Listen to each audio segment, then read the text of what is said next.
지난달 27일 이완구 총리가 사퇴한 이후 청와대는 후임 총리를 찾는 데 상당한 공을 들이고 있습니다. 박근혜 정부 중반기 이후를 책임질 총리인 만큼 일단 시간 여유를 갖고 적임자를 찾는 데 무게중심을 두고 있습니다. 박순표 기자의 보도입니다. 성완종 리스트 파문으로 이완구 총리가 낙마하면서 청와대의 당면 현안 가운데 하나가 후임 총리 물색입니다. 그러나 총리 인선과 관련한 청와대의 분위기는 의외로 차분합니다.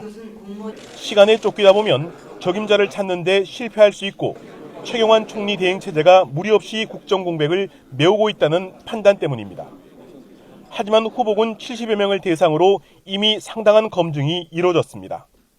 일단 당 출신으로는 최경환 경제부총리와 황우여 사회부총리, 이한구 이주영 의원과 김문수 전 경기지사, 오세훈 전 서울시장, 권철현 전 주일대사 등의 이름이 오르내리고 있습니다.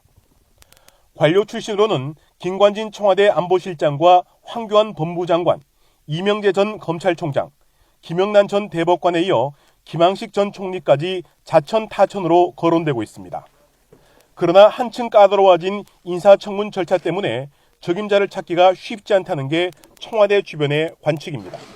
공직 후보자에 대한 검증이 본인의 철학과 소신, 능력보다는 개인적인 부분에 너무 집중되는 경향이 있어서 가족의 반대 등 여러 가지 어려움들이 많아서 인선에 시간이 걸렸습니다.